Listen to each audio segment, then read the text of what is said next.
Fala galera, vamos falar de Cruzeiro. Cruzeiro hoje enfrentará Muxuquiruna no Equador. Uma missão quase impossível, porque a gente tem que ganhar todos esses jogos e torcer para os resultados dos outros jogos do nosso grupo. É isso aí. Mas eu quero ressaltar uma coisa. Galera, na moral, eu vejo pessoas dizer para contratar fulano, ciclano, jogadores renomados, mas eu não vejo ninguém mais falar dos cria. Porque quando o Cruzeiro estava no momento ruim, no momento péssimo, todo mundo pedia os cria para ser relacionado para jogar, para o Jardim usar os cria nos jogos.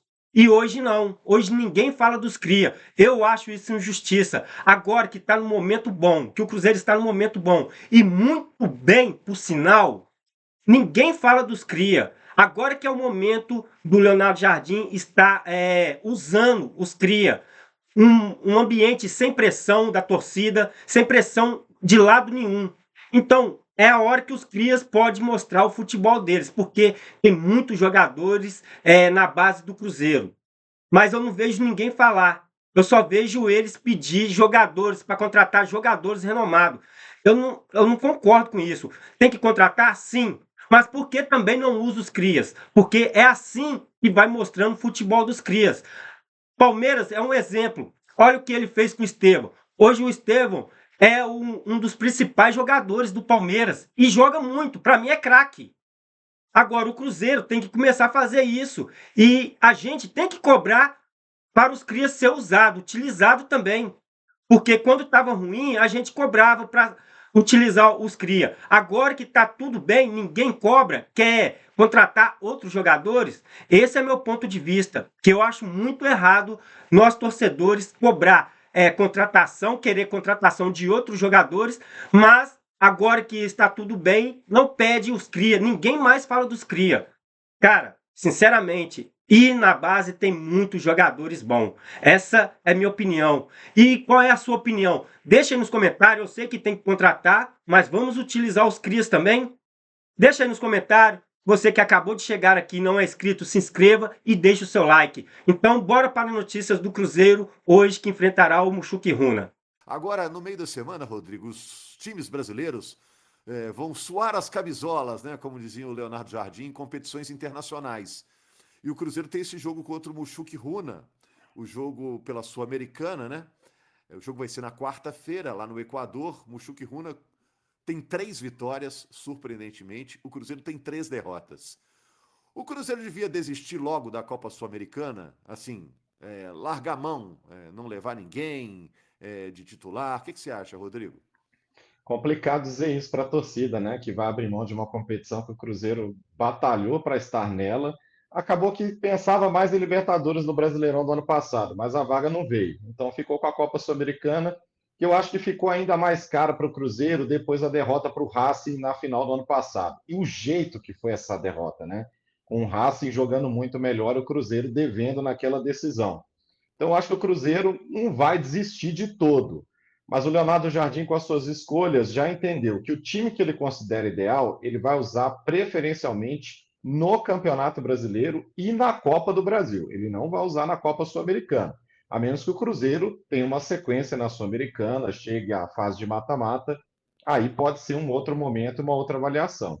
Mas, por enquanto, até em nome da intensidade da competitividade, que era um problema até pouco tempo para o Cruzeiro ter nos jogos, né? Ele conseguir competir em jogos de maior envergadura, eu acho que ele vai de novo fazer mudanças, vai colocar um time ali pensando mais no Campeonato Brasileiro, na sequência do Brasileirão, para ele poder usar esse time principal, que foi o time que derrotou o Flamengo por 2-1.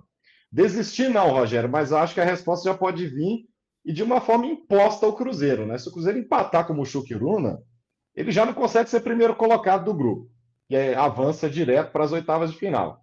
No máximo, o segundo colocado para pegar um time vindo da Libertadores e aí tentar chegar às oitavas de final da Sul-Americana com um mata-mata. E se empatar também pode nem ser o segundo, né? Depende do resultado do jogo do Palestino.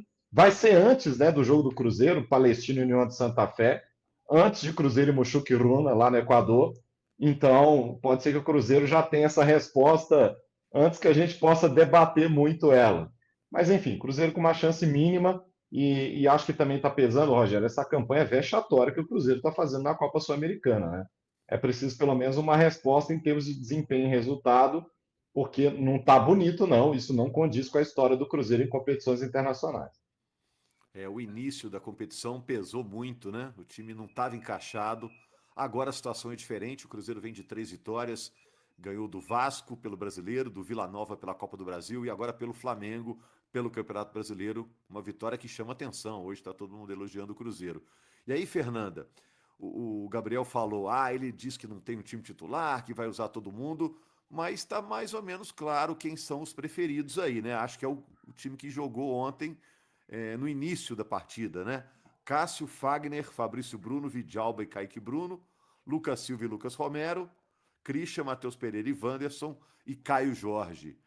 Onde que tem principalmente uma briga aí por posição, na sua opinião? Ou é esse time mesmo? É a formação que o torcedor também quer? Eu acho que o torcedor fica falando muitas vezes é do Gabigol, né? Mas o Caio Jorge está muito bem. E para poder tirar a posição de alguém ali, talvez teria que mudar o esquema tático. Eu não sei Sim. se é Com momento o de mexer no Wanderson, time com o ganhando. Matheus Pereira, aí já dá É, uma bagunçada, né? dá uma bagunçada. Então, eu não sei, eu acho que bom, pelo menos eu digo por mim, eu tô muito feliz com esse esquema aí, e aí eu acho que vai ser muito questão de ritmo mesmo, aliás, questão de preparação física mesmo, né? Por ser uma sequência pesadíssima, vai acabar rodando mesmo, como a gente falou, né? Por mais que ele diz que não tem um titular e que ele escolhe pelos jogos, se você for olhar um time mais forte, mais encaixado, tá no brasileiro, né? E na Sul-Americana ele roda, mas ainda assim, mesmo rodando algumas peças, o time do Cruzeiro, na teoria, é mais forte do que todos os outros, né? Então, assim, eu não considero como abandonar, não considero como, o Cruzeiro não tá se importando e tal. Não vejo dessa forma. Eu acho que os atletas estão entrando, mas é aquilo. A gente acabou começando muito cedo na Sul-Americana, antes do time encaixar. Não tivemos nenhum jogo em casa com o Mineirão, lotado, vamos dizer assim, ou então com o público. Eu acho que isso faz diferença também, que no Brasileirão nossas vitórias foram num cenário de nosso mando em casa e com a torcida. Então, assim, ainda existe uma possibilidade muito mínima, então não tem que desistir, tem que colocar os jogadores que estiverem fisicamente bem. Então, se um jogador, tem risco de lesão e tal, acho que tem que tirar mesmo tudo. Mas, como eu falei, ainda acho que colocando peças, entre aspas, secundárias e que jogam menos, a gente tem um time melhor do que os da Sul-Americana. Não melhor do que dos do Campeonato Brasileiro, mas a Sul-Americana, sim. Então, vamos tentar. E aí, se por acaso, como vocês falaram, né, empatar, perder, e aí literalmente estiver eliminado, aí é outra história. Mas se ainda tem uma chance matemática, e que é 3 vitórias, como a gente fez ano passado, engatou 3 vitórias depois, e aí, obviamente, depende dos outros resultados, né? Eu acho que tem que tentar, mas sem desgastar ninguém, como eu falei, tomar medidas responsáveis. Então, esse vai ser o provável time que enfrentará o Cruzeiro é, pela Sul-Americana, hoje no Equador, do técnico Hugo Ivo do Muxuquiruna. É lógico que ele vai colocar os melhores dele, então ele virá de Formento, Pareles, Hakim, Peralta, Garcia, Arce, Tapierro, Penia, Orejuela, Simistera e Caicedo. Ele vai colocar os melhores para enfrentar, porque ele não vai querer perder a liderança do grupo para classificar direto. Então, esse será o provável time do Muxuquiruna hoje à noite contra o Cruzeiro. Então, agora vamos para a possível escalação do Cruzeiro para enfrentar o Muxuquiruna. Então, o provável time que o técnico do Cruzeiro, Leonardo Jardim, colocará dentro de campo são esses. Para mim, Cássio, Jonathan Jesus, Fabrício Bruno, o William no lugar do Fagner, porque vai ser poupado também para jogar o Brasileirão, e eu acho muito justo. Lucas Romero e Kaique, Lucas Silva e Eduardo, e para mim está vindo bem, então merece ser titular também na Sul-Americana. Matheus Pereira, Wanderson e Caio Jorge. Para mim, eu colocaria também os garotos no segundo tempo aí, para ver o que acontece, porque eu sou muito a favor de, nesse momento, dar oportunidade para os garotos da base. Então, esse será o provável time do Leonardo Jardim e vamos ver o que vai acontecer hoje pela Sul-Americana. Espero que o Cruzeiro saia vencedor nesse confronto da Sul-Americana contra o Muxuquiruna. E também eu espero que venha dar muita oportunidade para esses garotos do Cruzeiro, porque eles merecem, porque a gente só pede eles no momentos ruins, então vamos pedir agora nos momentos bons também. O que vocês acham dessa escalação do Muxuquiruna, do Cruzeiro e sobre os garotos da Paz? Deixa aí nos comentários, deixe também o seu placar de hoje à noite. Você que não é inscrito, se inscreva, não esqueça de ativar o sininho e deixar o seu like. Galera, ficamos por aqui, até o próximo vídeo, que Papai do Céu abençoe todos vocês. Fui!